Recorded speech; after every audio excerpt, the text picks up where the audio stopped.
Hi there! Thank you for checking out my channel. Thank you for clicking on this video. This video is part of the series of videos I post to try to help people out when it comes to aptitude tests like the civil service exam, UPCAT, and all of those things. Now, today we're going to talk about another vocabulary lesson.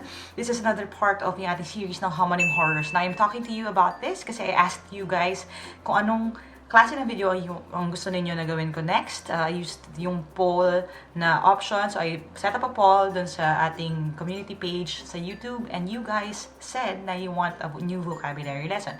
So, that's what we're going to do today. Now, if you notice, I'm not in my room. Well, I'm not in my real room kasi ngayon I'm staying here dito sa hotel for the YouTube Creator Camp. So, first of all, you guys, thank you so much for making this possible. Kasi kung hindi kayo nandyan to share my videos and tell your friends about it, this wouldn't have happened. Now today, like I said, is in response to you guys saying that this is what you want. Now I'm going to try to make that parang setup work for as long as I could. I'll keep asking you guys kung anong klaseng content ang gusto nyong gawin ko next. And then I'm going to follow your suggestion. Now today, again, like I said, it's part of our series ng Homonym Horrors. Yung Homonym Horrors natin are, these are paired words na medyo magkatunog and medyo sometimes magkadikit din ng meaning. And usually lumalabas siya sa exams, either sa vocabulary section in which you have to choose which word ang dapat gamitin sa sentence, or sa sentence correction, which is a little trickier, in which may mga naka-underline na words or phrases, and then you have to decide whether it's used properly or not. Now, these words are laging napagbabaliktad here in the Philippines kasi nga we learn English as a second language. Ibig sabihin, it's not necessarily natural for all of us to know these little differences. And those two words today are exempt and exempt. Now, yes, magkatunog sila, kaya nga homonym horrors kasi homonyms are words that sound alike. But more than yung difference sa kanilang pronunciation and sa kanilang spelling, meron ding slight difference sa kanilang definition. Now, I say slight kasi a lot of things or a lot of people neglect yung maliit na difference na yon, and that's what we're going to focus on today. Now, the first thing I want to talk about is the word exempt. Use the word exempt or exempt for yung kanyang prepositional phrase when you're talking about things, and then yung next na noun doesn't go with the group na you're talking about. For example, in those basket are vegetables except for the tomato. Okay, all the contents of that basket or vegetables except for the tomato. Kasi ibig sabihin nun, yung nandun sa basket mo or sitaw, pechay, ampalaya, ganun, pero may kamatis. And dahil ang kamatis or ang tomato is not a vegetable but it is a fruit, then that becomes the exception or exception to the rule.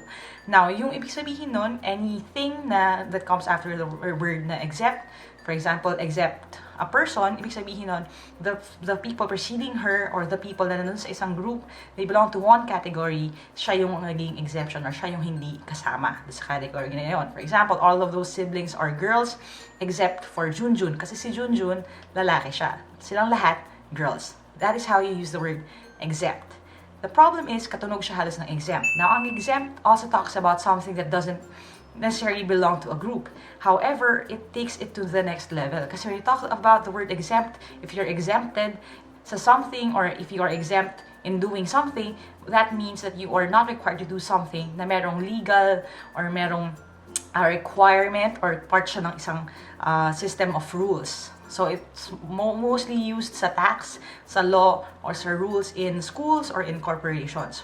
For example, if you say na someone is tax exempt, ibig sabihin everyone else should pay their taxes except you kasi hindi ka kasama dun sa mga required na magbayad ng tax. Again, dun po papasok yung component na it has to be required of everyone except for you. So it's not, hindi ka lang tax exempt. Kasi pag sabi ng tax exempt, ibig sabihin, hindi lang ikaw yung hindi kasama, ibig sabihin, hindi required yung everyone else to pay their taxes as well.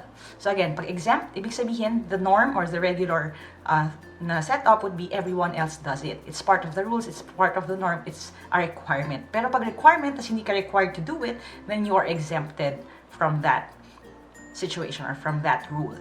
So for example, let's use both of those words in one sentence. Okay, you can say it like this, okay? For example, everyone except Luisa was there in the room. Okay, so everyone except Luisa was there in the room.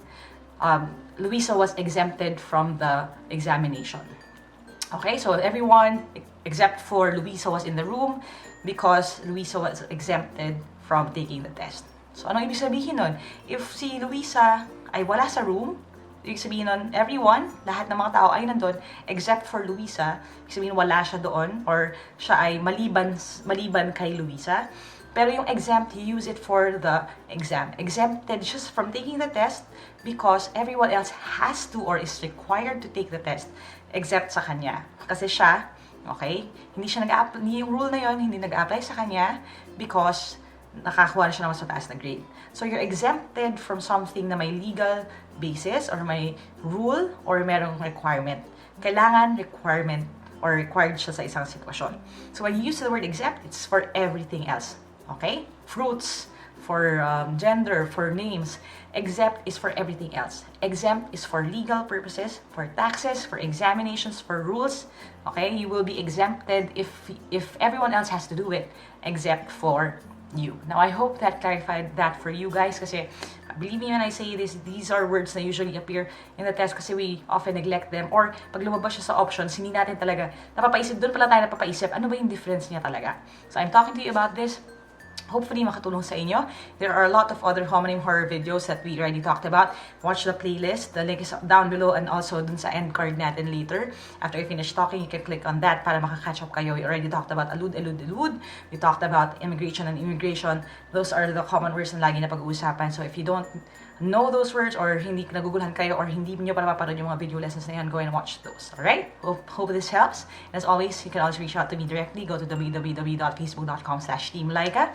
Also, if you want to know as soon as a new video posts, hit subscribe, hit the bell icon para ma-notify kayo pag ready na yung next video. Kasi kahit nandito ako and kahit na we have workshops to do and marami pa kaming kailangan gawin, I'm going to try my best to keep making more content for you guys, especially for you guys who are taking the test really soon. So, God bless sa inyong lahat. Adja, kaya niyan. Never stop learning. I'm always here for you guys. Praying for you.